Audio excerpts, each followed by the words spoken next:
शांति।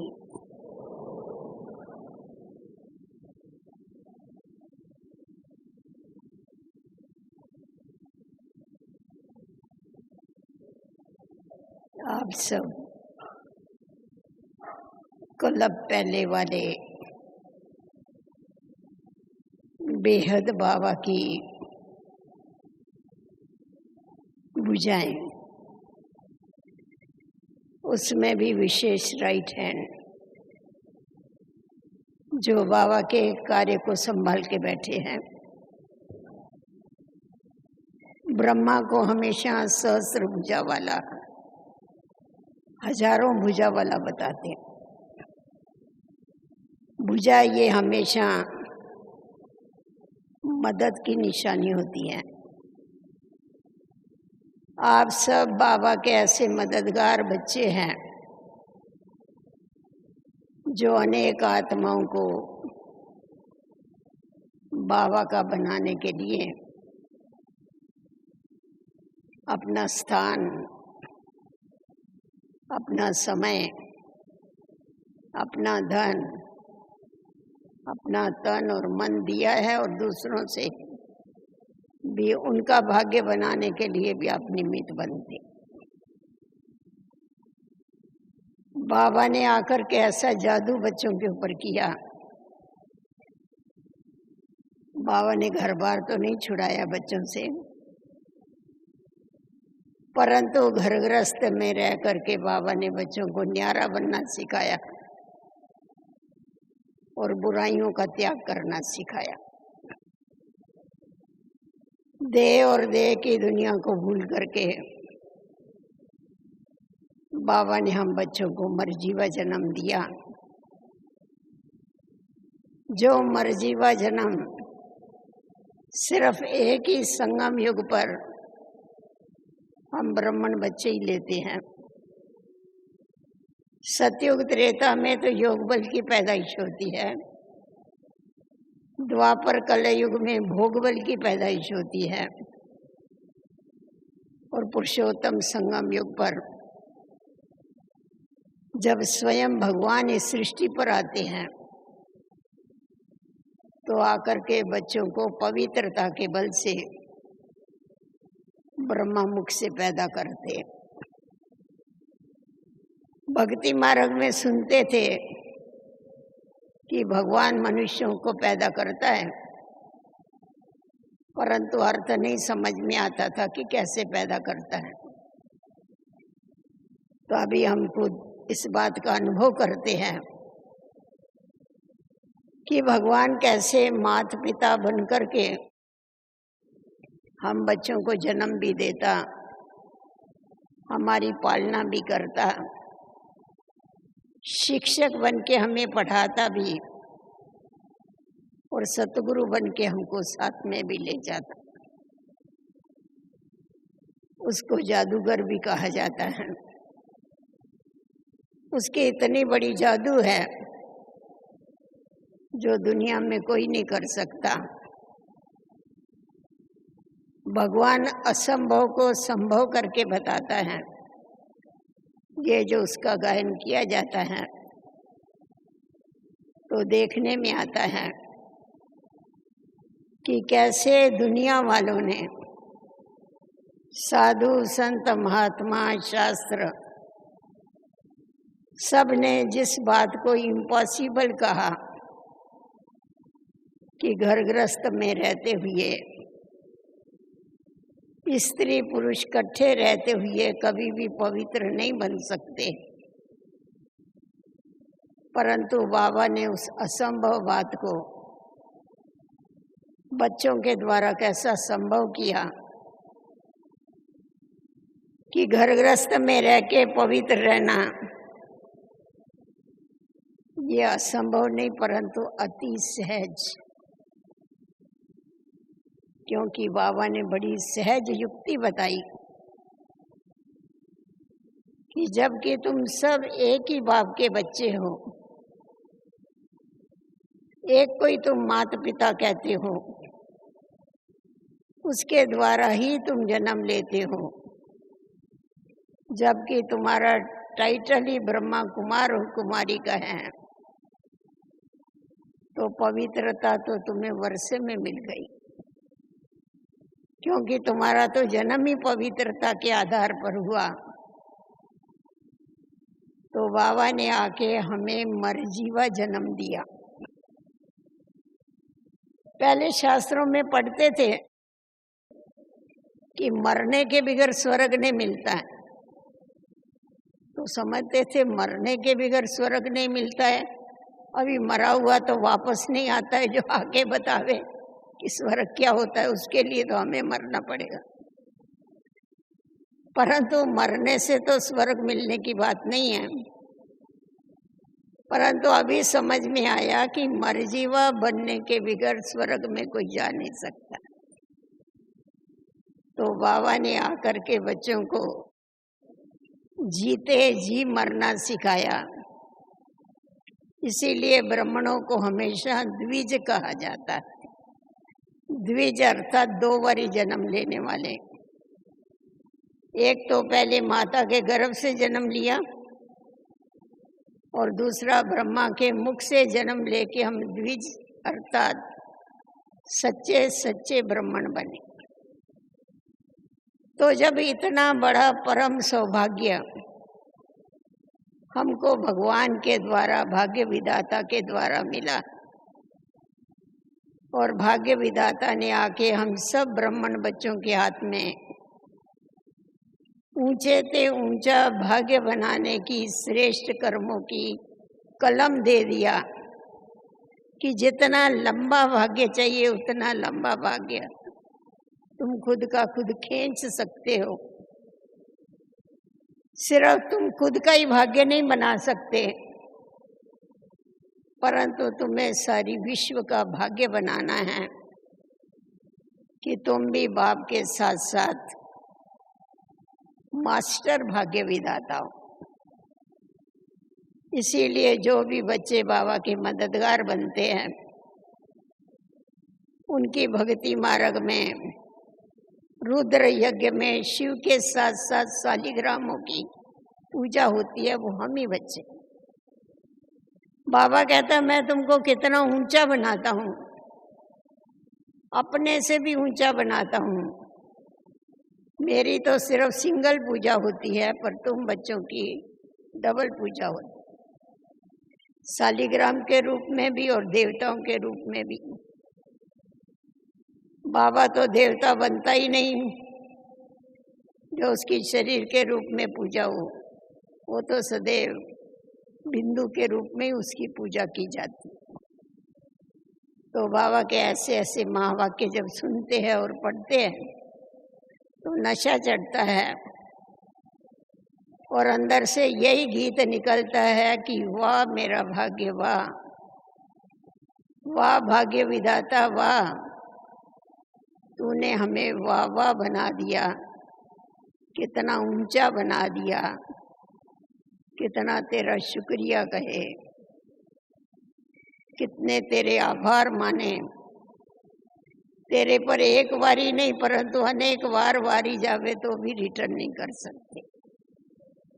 पहले तो गायन करते थे तेरे से, तेरे पर वारी जावे, तेरे पर बलिहारी जावे, परंतु अब प्रैक्टिकल में उसके ऊपर वारी और बलिहारी जा करके और अपने भाग्य को ऊंचा बना रहे।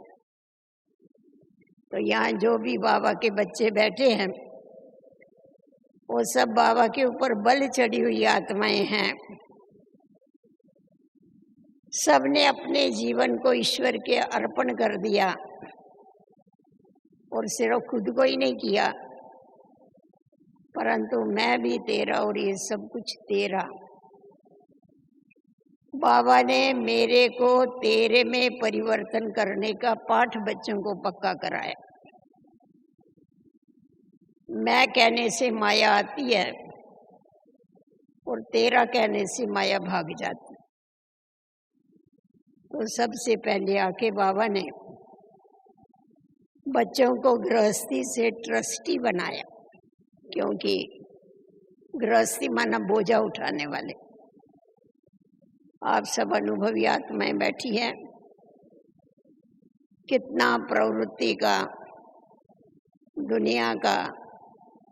दुनिया वालों का बोझा ढो रहे थे, और बाबा ने आकर के एकदम हल्का बना करके ज्ञान और योग के पंख दे करके उड़ना सिखा दिया। बाबा ने बच्चों को बताया कि गृहस्थ व्यवहार में रहते हुए, प्रवृत्ति में रहते हुए तुम बच्चों को प्रवृत्ति नहीं परंतु निवृत्ति में रहना है। कमल की डंडी नहीं परंतु कमल का पुष्प बनकर के चलना है। तुम्हारी यादगार कमल पुष्प है जो कीचड़ में रहते भी उससे न्यारी रहती। हम तो जो सब छोड़ के बैठे हुए हैं वो हम बच्चों की सरेंडर की यादगार नहीं, आप लोगों की यादगार। साथ में रहते भी न्यारा रहना बड़ी बहादुरी है। रिटर्न भी बहुत बड़ा है परंतु कसौटी भी बहुत बड़ी, क्योंकि वो है भोलानाथ, पर इतना भोला नहीं है जो किसी को भी छत्र पहना देवे। वो भी ठीक परीक्षाएं ले ले के पक्का करा कर के पीछे सौदा करता। आप लोगों को भी इतना नशा चढ़ गया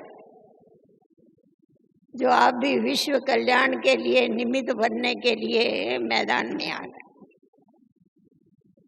अभी यहाँ तो सब गीता पाठशाला संभालने वाले, चलाने वाले हैं ना।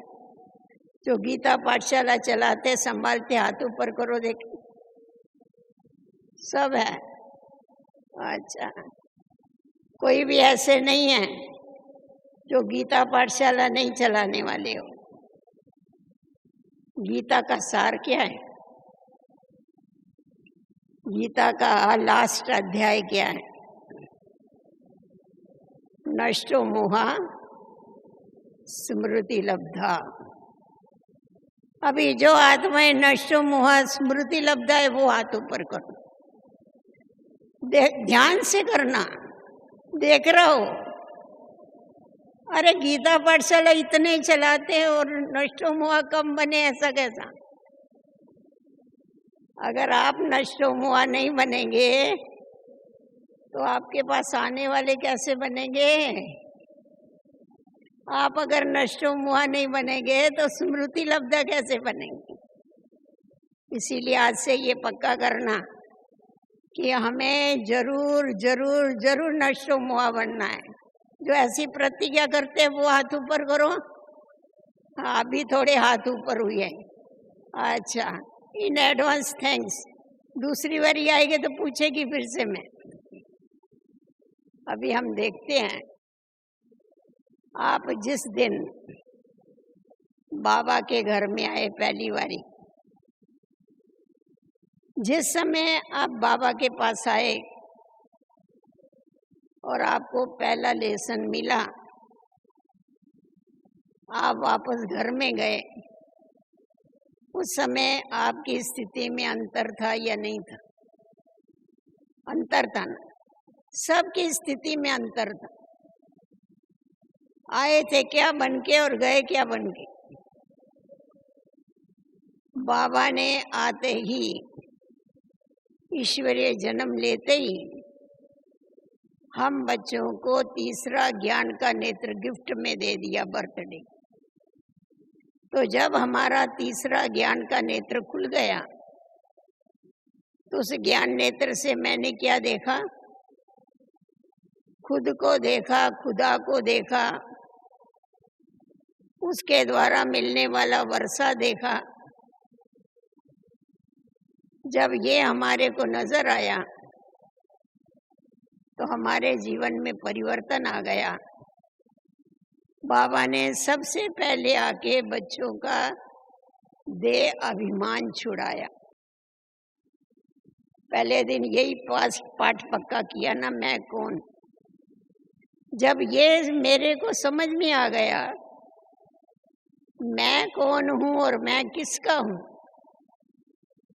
और ये सब कौन है, मैं जिसका हूँ ये भी सब उसी के ही है। हम सब एक के हैं और हम सब एक है। ये पाठ बुद्धि में बैठते ही आए थे गृहस्थी बन के, परंतु गए ट्रस्टी बन के। है या नहीं ऐसा? ये समझ में आया पहले दिन कि जिसको हम मेरा मेरा कहते थे वो मेरा नहीं है। अरे तन भी मेरा नहीं है तो घर कहाँ से मेरा आया? जब घर भी मेरा नहीं तो घर में रहने वाले कहाँ से मेरे आए? तो एक सेकंड में बाबा ने ऐसा जादू किया, कोई कर सकता उस जैसा जादू? बाबा ने ऐसा जादू किया जो हमारा जीवन एकदम परिवर्तन कर दिया। और जब हमारे को ये नशा चढ़ा कि बाप का बनने से हमें कितनी प्राप्तियां होती है, बाप का बनने से हमें नई दुनिया का वर्षा तो मिलता है, परंतु यहाँ पर हमारा सारा बोझा हल्का हो जाता है। दुनिया में कोई किसी का बोझ उठाने के लिए तैयार है? देने के लिए तैयार है, बोझ उठाने के लिए कोई तैयार नहीं है। परंतु हमारा बाबा कहता है सब बोझ मेरे को दे दो, सब बुराइयां मेरे को दे दो, सब चिंताएं मेरे को दे दो, हल्के हो जाओ, ज्ञान और योग के पंख लगाओ और उड़ो। कभी परम धाम में चले जाओ, कभी सूक्ष्म वतन में चले जाओ, उड़ना सिखा दो। जो हम पिंजरे के पंछी थे, एक पिंजरे में थोड़े बंद थे। देह का पिंजरा, देहधारियों का पिंजरा, देह के संबंधों का पिंजरा, रिश्तों का पिंजरा, रीत रस्म का पिंजरा, जाति का पिंजरा। उसके बाद देखो तो देश का पिंजरा। कितने पिंजरे पिंजरे पिंजरे में पिंजरे, पिंजरे में पिंजरे, इतने जकड़े हुए थे, पर बाबा ने एक सेकंड में छुड़ा दिया। तो जब ये हम छूट गए, हमको अनुभव हो गया कि पिंजरे में बंद होने में कितना दुख और अशांति है और छूटने में कितना सुख और शांति है, कितना आनंद है उड़ने में। परतंत्रता में सुख नहीं। भले सोने का भी पिंजरा होगा तो पिंजरा भाता नहीं, कभी पंछियों को अच्छा नहीं लगेगा, उड़ना अच्छा लगेगा। तो बाबा ने आकर के हम बच्चों को उड़ता पंछी बना दिया। तो ऐसा होता है, जब हमने उड़ना सीख लिया, जब हमने स्वतंत्र जीवन पाया, तो फिर क्या होता है, हमारे जो प्रियजन होते हैं वो भी हमारे जैसे बने, ये शुभ संकल्प आता। फिर आपने आगे का कदम रखा, चैरिटी बिगिंस एट होम। बाबा कहता है सबसे पहले क्या करो, अपने घर वालों का उद्धार करो। तो घर वालों का उद्धार करना चालू किया। ये सारा विश्व ही मेरा घर है, ये सारे जो भी मनुष्य मात्र है ये सब मेरे ही रिश्तेदार है, क्योंकि हम एक ही बाप के बच्चे, तो मेरे को इनका भी उद्धार करना है। तो इसीलिए आपने ज्ञान के बाद योग सीखा, उसकी धारणा किया और फिर सेवा की सब्जेक्ट में आगे बढ़े कि हमें अगर अपना भाग्य बनाना है तो क्या करना। जब शुरू में शिव बाबा की ब्रह्मा में प्रवेशता हुई, बाबा को साक्षात्कार हुआ और बाबा ने कहा तेरे को ही जाकर के विश्व का मालिक बनना है, तेरे को ही श्री कृष्ण बनना है, तेरे को ही श्री नारायण बनना है। तो बाबा ने कहा मेरे को नशा चढ़ गया, वाह मेरे को राजाई मिल रही है, गधाई क्या काम की, तो लात मार दिया और राजाई लेने के लिए आ गया। फिर बाबा ने कहा तेरे को राजा तो बनना है, पर तू राज किस पर करेगा ये तो बता, अकेला ही रहेगा? नहीं, तेरे को प्रजा बनानी है, तेरे को वारस बनाने हैं जिसके ऊपर तू राज कर। उसके बाद सिलसिला चालू हुआ सेवा हुआ। तो हमारे को भी बाबा ने ये बताया, जबकि तुमको विश्व का राज लेना है तो उसके लिए क्या करना पड़ेगा, तुम्हें अपनी प्रजा बनानी पड़ेगी। आज यहाँ दुनिया में आप देखेंगे तो इलेक्शन होता है, पर हमारे पास इलेक्शन नहीं, हमारे पास सिलेक्शन होता है। जो सबको सिलेक्ट करते हैं, जो सबको प्यार करते हैं, जो दिलों पर राज करते हैं, वो विश्व के ऊपर राज करते हैं। तो उसके लिए सब्जेक्ट कौन सी है? सेवा। सर्व के दिलों को जीतने की सब्जेक्ट है सेवा। तो आप लोगों ने पान का बीड़ा उठा लिया ये, इसीलिए आपको बहुत बहुत बहुत मुबारक हो गए। इसके लिए अपने लिए ताली बजाओ। अभी आगे बढ़ते हैं। इतना बड़ा आपने बीड़ा उठाया पान का, किसी ने अपना स्थान दिया बाबा को सेवा के लिए, किसी ने अपना समय दिया, किसी ने तन दिया, किसी ने मन दिया, सब कुछ दिया। तो पुण्य कर्म करने के लिए, पुण्य जमा करने के लिए आप निमित्त बन गए। बाबा ने गृहस्थी के बदले आपको ट्रस्टी बना करके रखा। हद का वैराग आया, हद के बाद बेहद का भी वैराग आ गया कि चलो हमारे को इस पुरानी दुनिया को भूल करके सर्व का उद्धार करने के लिए निमित्त बनना है। तो उसके लिए आपने एक कदम आगे बढ़ाया, आपको अनेक मददगार भी बन गए। एक एक से पूछे गए तो एक एक की गीता पाठशाला में कितने लोग आते, ढेर के ढेर लोग आते। तो अभी खुद को चेक करने की बात है। हमने स्थान तो दे दिया, हम क्लास तो करा रहे, हम बाबा का संदेशा तो दे रहे, पर मेरी स्थिति क्या है? क्योंकि हमारी जो व्यवस्था है उसका आधार हमारी अवस्था है। जैसी जैसी हमारी अवस्था होगी वैसी वैसी हमारी व्यवस्था होगी। अभी सब मैं जो बोलती हूँ आप चेक करते जाना, कुछ गड़बड़ हो गए उसको ठीक कर दे। अभी जो भी गीता पाठशालाएं चलाते हैं, रहते हैं, निमित्त बने हुए हैं, तो क्या सदैव ये याद रहता है कि ये मेरा घर नहीं, परंतु ये बाबा का घर है। हम बाबा के घर में रह रहे, बाबा मेरे घर में नहीं रह रहे, हम बाबा के घर में रह रहे। जैसा हमें याद रहता है, जैसा हम सेवा के निमित्त हैं, बाबा ने हमको सेवा स्थान दिया है, हमको बड़ा सेवा स्थान दिया है। आपकी क्वालिफिकेशन देख के आपको छोटा स्थान दिया है, पर स्थान दिया है। तो क्या ये अंदर में चेक करो सूक्ष्म में अपने को कि वो मेरी भावना निकल गई है कि ये मेरा घर नहीं परंतु बाबा का घर है। हाथ उठवाएगी तो सब उठाएगी, परंतु चेक करो कि सचमुच सदैव ये मुझे याद है कि ये बाबा का घर है, बाबा ने मेरे को निमित्त रखा है, बाबा का घर मैं संभाल रहा हूँ, मैं ट्रस्टी हूँ। ट्रस्टी किसको बनाया जाता है? जिसके ऊपर ट्रस्ट होता है। ट्रस्ट माना विश्वास। मेरे ऊपर बाबा ने इतना विश्वास रख करके और मेरे को ये स्थान संभालने के लिए दिया, तो मैं बाबा का विश्वास पात्र बना हूँ। या कभी कभी मेरे को इसमें से ये भान आता है, कभी बाबा का घर कभी मेरा घर हो जाता। नहीं, ये बाबा का घर है।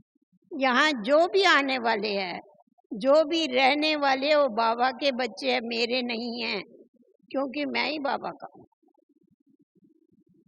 जब मैं ही बाबा का हूँ तो ये सब कौन है? ये भी सब बाबा के। अगर मैंने बाबा के घर को या बाबा के बच्चों को मेरा समझा तो मैंने अमानत में खयानत डाली। और अगर मैंने अमानत में खयानत डाली तो उसकी रिजल्ट शास्त्रों में पढ़ा आपने। राजा हरिश्चंद्र का क्या मिसाल देते। हम कभी भी ईश्वर को दिया हुआ वापस नहीं ले सकते। मनसा में भी नहीं आ सकता कि ये मेरा है। तेरे को मेरा नहीं बनाना है, मेरे को तेरा बनाना है। जब आप सूक्ष्म बैठ के चेकिंग करेंगे, क्या कभी स्त्री पुरुष का भान रहता है? साथ में रहते हैं, ये मेरी स्त्री है, ये मेरा पति है। ये तो बाबा ने रगे काट दिया। बाबा ने शुरू में करके बताया प्रैक्टिकल में। 350 भाई बहने रहते थे भट्टी में, परंतु कोई ये नहीं कहता था ये मेरा या ये मेरी है, कोई किसी का नहीं। सब बाबा के बच्चे। यहाँ तक आपको बतावे, एक बारी एक ये था भाई था, वो सुतार का काम करता था। सुतार का काम करता था तो एक छोटा बच्चा था, उसको बहुत डिस्टर्ब कर रहा था, घड़ी घड़ी डिस्टर्ब कर रहा था यज्ञ में, शुरू में कराची। तो उसने क्या किया, उस बच्चे को एक थप्पड़ मार दिया। सुन नहीं रहा, थप्पड़ मार दिया तो सीधा रोता रोता बाबा के पास चला गया। बाबा को बोला फलाने भाई ने बाबा मेरे को थप्पड़ मारी है। बाबा ने कहा फलाने भाई ने तेरे को थप्पड़ मारी? बाबा ने इमरजेंसी बेल बजाई। इमरजेंसी बेल माना जिसके हाथ में जो काम होगा वो छोड़ के सबको तुरंत हाल में पहुंचना है। सब के सब 350 हाल में आ गए। बाबा भी उस बच्चे को साथ में लेके गए, हाथ से पकड़ के, और रो रहा है। बाबा ने कहा बेटा क्यों रोता है? बोला बाबा इस भाई ने मेरे को थप्पड़ मारी। बाबा ने कहा तूने इसको थप्पड़ मारी? बोला बाबा ये बहुत चंचलता करता था इसलिए थप्पड़ मारी। बाबा ने कहा मैं जीता बैठा हूँ, बाप जीता बैठा है, भाई भाई के ऊपर हाथ नहीं उठा सकता। समझा? क्यों थप्पड़ मारी तुमने? बोला ये सुनता ही नहीं था मेरा। बात ये थी वो उसका लौकिक बच्चा था। बाबा ने कहा मूल को पकड़ो। इसकी जगह पर अगर दूसरे का बच्चा होता था तू थप्पड़ मारता था? बोला नहीं। बाबा ने कहा ये मुंह है, बाबा ये मिटाता है तुम्हारा। समझा? ये तुम्हारा नहीं, ये मेरा बच्चा है। बाबा ने यहाँ तक बच्चों को नष्टो मुआ बनाया। बाबा का भी लौकिक परिवार सारा साथ में था ना। जसोदा भी बाबा को बाबा बोलती थी। निर्मल चंदा दादी भी बाबा ही बोलती थी ना, सब बाबा बोलते थे। मम्मा की लौकिक माँ मम्मा को मम्मा बोलती थी। ये क्या है? सिर्फ बोलती नहीं थी पर प्रैक्टिकल में था। हम लोग जब नए नए आए हमको मालूम भी नहीं था किसके कौन से रिश्ते। उनको देख के हम लोगों ने सीखा। ऐसा नहीं तुम रिश्तेदार नहीं बोलो, पर ब्रिजेंद्र दादी ने हमको एक पाठ पक्का कराया, जब भी तुम परिचय देते हो तो हमेशा ये ध्यान में रखो ये मेरा भाई है, नहीं ये मेरा लौकिक भाई है। अगर लौकिक भाई है तो लौकिक शब्द बीच में डालो। तुम लौकिक शब्द बीच में डालेगे तुम अलौकिक हो जाएगी। तुम्हारी बुद्धि उसमें फंसेगी नहीं, उस रिश्ते में नहीं फंसेगी, तुम्हारे में वो अलौकिकता आ जाए। तो बाबा का कार्य संभालना मानो बहुत बड़ी जवाबदारी है। जैसा लोग हमारे को फॉलो करते हैं वैसा आप लोगों को सब फॉलो करते, आप औरों के आगे सैंपल, ऐसा सैंपल बनो, ऐसा एग्जाम्पल बनो जैसा ब्रह्मा बाबा बने। हमारा लक्ष्य सभी का क्या है? बाप समान बनना, माँ समान बनना, मम्मा जैसा बनना। तो हमारे कर्म ऐसे होवे, ये कभी हो सकते हैं जब हमारी नष्ट मुआ की स्टेज। अगर हमारे को पुराना जन्म याद है, हम ट्रस्टी नहीं बन सकते। पुराने रिश्ते हमको याद है, तो हम ट्रस्टी नहीं बन सकते, आप उनका उद्धार नहीं कर सकते। कभी कोई माताएं आके कहती थी ना, बाबा मेरे पति के बुद्धि का ताला खोलो। बाबा कहता था क्यों, तेरे ही पति के बुद्धि का ताला खोलूं, औरों का नहीं खोलूं। तू उसको पति समझती इसीलिए उसका ताला नहीं खुलता है। समझा बात? जब सब मेरे हैं, हम सब के हैं, बाबा हमारा है, हम एक बाप के बच्चे हैं, हमारे लिए तो सबके लिए समान दृष्टि होनी चाहिए। तो ये दृष्टि, ये स्थिति आप गीता पाठशाला संभालने वालों को रहती है। जो भी बाबा के बच्चे आते हैं, ऐसा नहीं है गीता पाठशाला मेरी है, मेरी नहीं है। मैं ये नहीं कह सकती है सेंटर मेरा है, ये विद्यालय की शाखा है।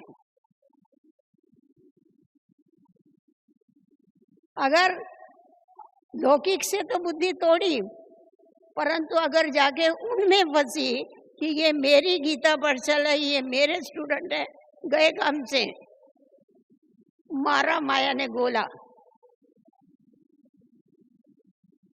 ये मेरा नहीं है, ये बाबा का है, ये सब बाबा के हैं। इसीलिए मेरा और मेरे पास जो आने वाले, वहां आने वाले जो है, उनका पूरा कनेक्शन सेंटर और इससे होना चाहिए जिसके निमित्त है। कभी कभी ये मेरापन आ जाता है, अरे लौकिक तो छोड़ दिया और अलौकिक में फंस गए, फायदा क्या हुआ ये तो बताओ। लोहे का पिंजरा काटा, सोने के पिंजरे में फंसे, और भी तकलीफ।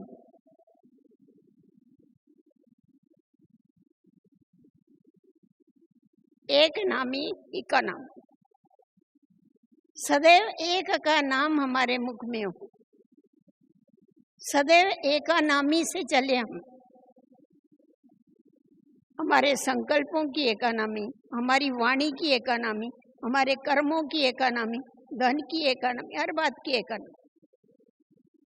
जो एक नामी रहते हैं वो ही इकोनॉमी में रह सकते हैं, जो एक नामी नहीं है वो इकोनॉमी नहीं। गीता पाठशालाओं का वातावरण जो है वो शांत, सुखमय, पवित्रमय, उसके लिए योग युक्त, जितना जितना योग युक्त रहेंगे, जितना जितना अलौकिक स्थिति में रहेंगे, आने वाले चुंबक की तरफ भाग के आएंगे तुम्हारे पास। जैसा चुंबक खींचता है ना, वैसा उनको आकर्षण होगा, आकर के वहां सुख शांति लेवे, वहां पर आनंद लेवे। इसीलिए हमको ज्यादा से ज्यादा बाबा की याद में रहना है।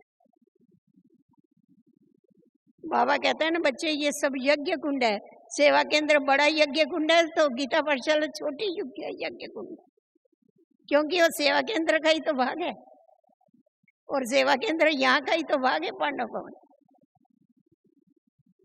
तो यज्ञ कुंड में हमेशा वो यज्ञ कुंड जलता रहे, कभी बुझे नहीं, योग की अग्नि प्रज्वलित रहे। वहां सदैव स्वचिंतन, प्रभु चिंतन, ज्ञान चिंतन चले, कभी भी पर चिंतन नहीं चले। वातावरण बिगड़ता है पर चिंतन से।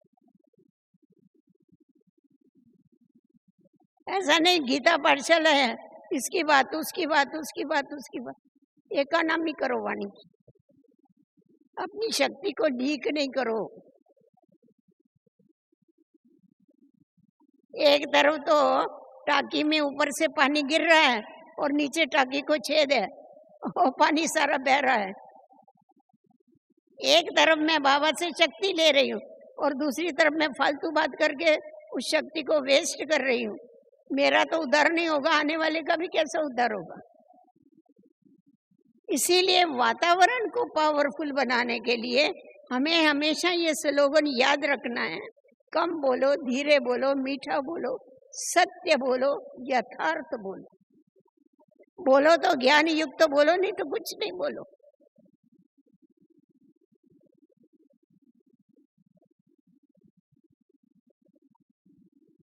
हम बाबा का खा रहे हैं, बाबा के भंडारे से खाते हैं। जैसा हमें याद रहता है ना, हमें बाबा खिला रहा है, ऐसा सदैव याद रखो हमको कौन खिला रहा है। भाई को ये नहीं आज मैं कमाता हूँ इसीलिए तुम्हारा घर चलता है, नहीं। अगर वो नहीं चाहे तो तुम्हारे को भूख मारे। बाबा ने एक बारी मुरली में बड़ी अच्छी बात बताई। बाबा ने कहा मैं चाहूं तो किसी को बख्तावर बना दूं, किसी को कंगाल बना। भक्ति मार्ग में बोलते थे भगवान देता है, दाता है ना। प्रैक्टिकल में कौन पालता है आपको? तो इसीलिए बाबा की याद में रह के भोजन बनाओ, बाबा की याद में रह के भोजन खाओ, तो ना उसमें आसक्ति होगी, ना उसमें अपनापन होगा, ना नशा होगा कि हम करते हैं। आने वाले जो भी अमानत देते हैं वो ईश्वरीय सेवा में, वो मेरा नहीं।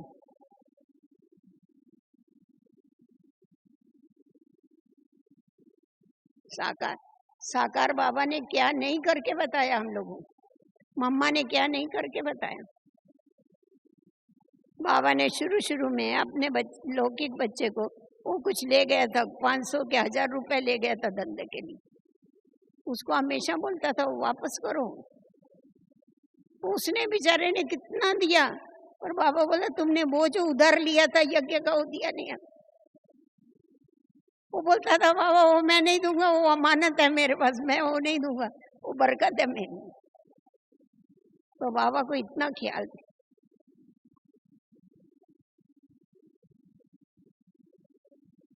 तो तन मन धन सिर्फ कहने के लिए थोड़े हमने अर्पण किया, प्रैक्टिकल में अर्पण। इसीलिए सदैव ये हमारे को नचा रहे कि हमको पालने वाला कौन है, हमको चलाने वाला कौन है, हम किसके निमित्त बने हैं, कितना बड़ा उसने भाग्य दिया है, सौभाग्य दिया है हमको। हमारा ऐसा आदर्श जीवन होवे, आने वाले हमको फॉलो करें, वो भी प्रवृत्ति में रह के निवृत्त रहे, वो भी प्रवृत्ति में रह के न्यारे रहे, फंस के नहीं रहे, गृहस्थी बन करके नहीं रहे। अरे गृहस्थी तो द्वापर से बनते आए, सतयुग और त्रेता युग में तो पवित्र प्रवृत्ति मार्ग था, पर द्वापर से तो अशुद्ध पवित्र प्रवृत्ति मार्ग हो गया ना। हमने कितने 63 जन्म बिताए, क्या फायदा हुआ? तन गया, मन गया, धन गया, ताज गया, तख्त गया, तिलक गया, सब कुछ गया, सुख गई, शांति गई, सब कुछ गई, मिला तो कुछ नहीं हमको। अभी ये जो छोटा सा जीवन, संगम युग कितना छोटा सा है, और युग 1250 बरस के है, संगम युग कितना छोटा है, 100-150 बरस, उससे भी कितने देरी से आए हुए हैं। इतने थोड़े समय में हमको 2500 बरस की प्राप्ति करनी है, तो बताओ हमको कितनी फिक्र होनी चाहिए हमारे पुरुषार्थ की। जितना हो सके उतना निवृत्त रहो, फंसो नहीं। बाबा कहते हैं प्रवृत्ति में रहो, परंतु प्रवृत्ति यहाँ नहीं रहनी चाहिए। तुम सदा वही बातें नहीं चलती रहे, बुद्धि में फिरती रहे। अब घर जाना है, घर जाना है तो उसके लिए तैयारी करनी है ना। घर जाना है तो इधर क्या करना है हमको? अभी हमारी स्थिति हमेशा उपराम रहे, हमारी वृत्ति जो है वो वैराग की वृत्ति रहे। जब तक वैराग की वृत्ति नहीं है तब तक त्याग नहीं है, जब तक त्याग नहीं है तब तक तपस्या नहीं है, जब तक तपस्या नहीं है तब तक सेवा नहीं है। भले आप लोग इकट्ठे कर सकते हो, बड़ी बात नहीं है। प्रवचन करने वालों के पास कितने लोग इकट्ठे होते हैं? आज एक एक प्रवचनकार है, कितने लोग इकट्ठे होते हो, क्या फायदा क्या है?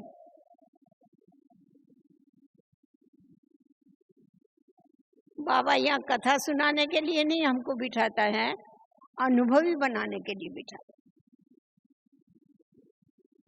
औरों के जीवन को परिवर्तन करने के लिए बिठाता है। वो कौन कर सकता है? जो खुद परिवर्तित होता है वो दूसरे को परिवर्तित कर सकता।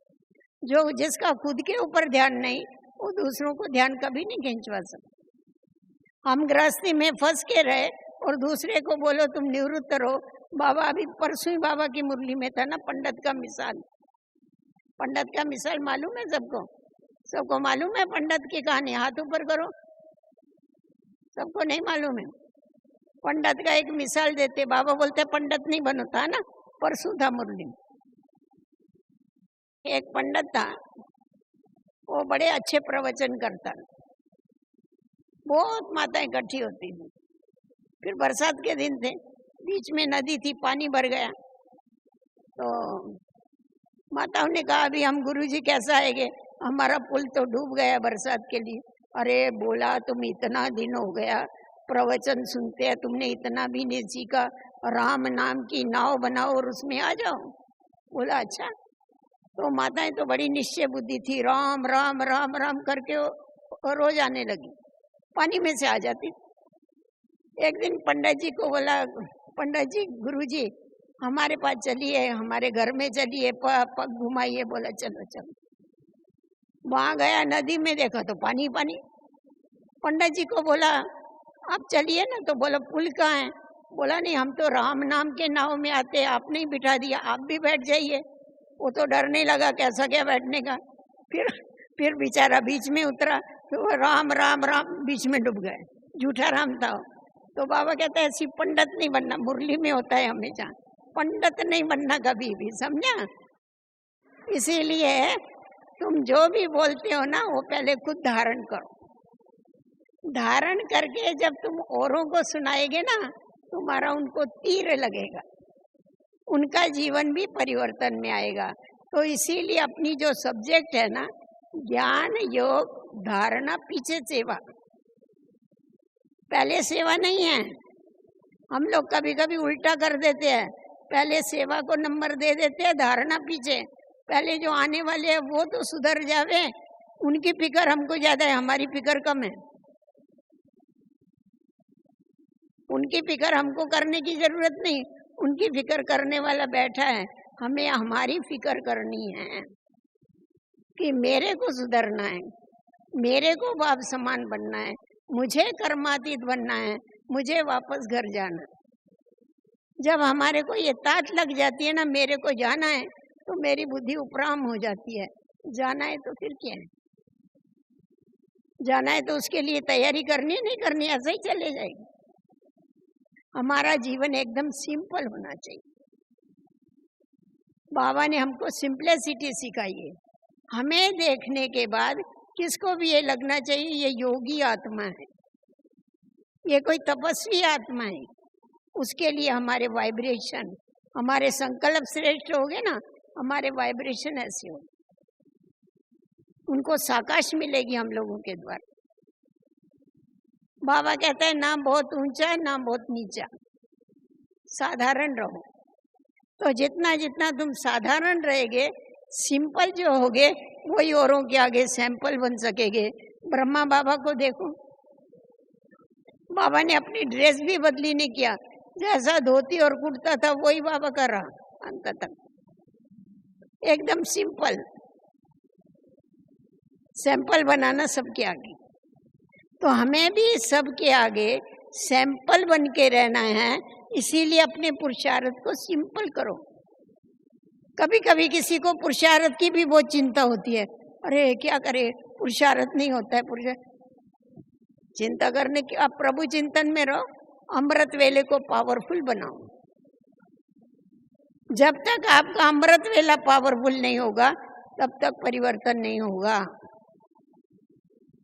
हमारे सारी दिनचर्या का मूल अमृत वेला। हम जो खाते हैं, भोजन बनाते, बाबा की याद में रहो, बाबा को भोग लगाओ, खाओ। अमृत वेले को एकदम पावरफुल बनाओ, फिर देखो कितनी प्राप्तियां होती, सर्व प्राप्तियां होगी। आप अमृत वेले सोए रहेंगे तो क्या होने वाला? बाबा आप ऐसा नहीं समझना, बाबा देखता नहीं है। विचार तो करो भाई मेरे, कौन कौन से कोने में रहता है, कौन कौन से गांव में रहता है। हाँ, यहाँ हाथ उठाओ, गांव के नाम भी मालूम नहीं, कैसे निकले आप लोग? हम लोगों ने तो बाबा को आधा कल्प ढूंढा, बाबा नहीं मिला हम लोगों को। और हम उसको कैसे मिल गए? क्योंकि हमारी एड्रेस उसके पास है। बाप की तो है, बाप के पास तो बच्चों की एड्रेस होती है ना। मेरे 4 बच्चे, एक इधर रहता है, एक इधर रहता है। हमारी एड्रेस उसके पास है। उसने बरोबर हमारा कान पकड़ के उठाया, कोने में से निकल। तो बाबा को तो मालूम है कौन कहाँ रहता है, तो जरूर रोज सवेरे चक्कर लगाता है। उसको चक्कर लगाने में देरी नहीं लगती है। देखता है मेरे बच्चे क्या कर रहे हैं, बाबा से रूह यान कर रहे, शक्तियां ले रहे। बाबा खास हमारे को टाइम फिक्स करके दिया है ना। तो बाबा देखता है, देखो वैसा भी कोई बड़ा आदमी होता है ना, वो क्या करेगा, कितना भी बिजी है, प्रेसिडेंट है या कोई भी है, वो अपने फैमिली के लिए जरूर टाइम फिक्स रखेगा। नहीं रखेगा तो उसको जीने नहीं देंगे कोई घर वाले। तो हमारा बाबा भी एक ही बारी आता है संगम युग पर। इस छोटे से संगम पर उसको कितना बड़ा कार्य करना हो, हाँ, सारी सृष्टि को बदली करना है उसको। वैज्ञानिकों को प्रेरणा है, भक्तों की मनोकामनाएं पूर्ण करनी है, और हम बच्चों को मंदिर से मंदिर लायक बनाना है। कितना बड़ा काम है। तो इसमें बाबा खास हम बच्चों के लिए अमृत वेले का टाइम फिक्स रखो। आप उस समय आपका जो प्रॉब्लम होवे उसको बताओ, जो आपको मदद चाहिए वो बताओ, आपका जो प्रश्न का जवाब नहीं मिलता है वो बताओ, आपको सब मिलेगा। उस समय वो फ्री होता है बच्चों के लिए, खास बच्चों के लिए फ्री होता है। आपकी सब मनोकामनाएं पूर्ण करेगा, शुद्ध, दुनिया की मनोकामनाएं नहीं। इसीलिए बहुत हम लोगों को अलर्ट रहना चाहिए। हमारी पढ़ाई है ना, कमाई है हमारी, बहुत ऊंची चढ़ाई है, बहुत संभाल संभाल के चढ़ना है। तो जितना जितना हम इन बातों का ध्यान रखते हैं, उतना उतना हमें क्या होता है, बाबा से सर्व प्राप्तियां होती है। और जब सब प्राप्तियां होती है तो प्राप्ति की निशानी है खुशी। देवताएं देखो कितने प्रसन्न हैं। आज भी देवताओं की मूर्ति के आगे जाके भगत प्रसन्न होते। क्यों जाते हैं?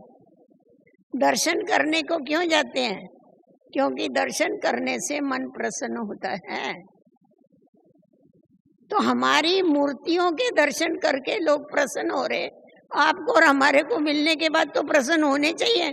हम चेतन में यहाँ देवी देवता हैं। अगर अपने को मिलके उनका मन प्रसन्न नहीं होवे तो क्या कहेंगे? इसीलिए हमारे को, हमारे पास जो भी आवे, बाबा कहता है देखो जो भी आवे उसको खाली हाथ नहीं भेजना। कोई आता है ना, अब गीता पाठशाला में भी कोई आता होगा, कोई टोली दे देते होगे, कभी कुछ दे देते होगे, ये तो भले दो, परंतु आप उनको जो आवे किसी को खुशी दो, किसको शांति चाहिए शांति दो, किसको शक्ति चाहिए शक्ति दो, अपने ऐसे वाइब्रेशन उनको दो। वो लेने के लिए लोग आते।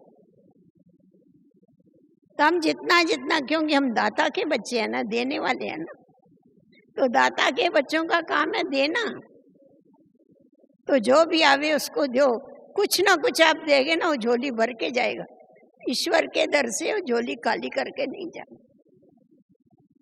फालतू बात करेंगे आप, उसमें क्या फायदा हुआ?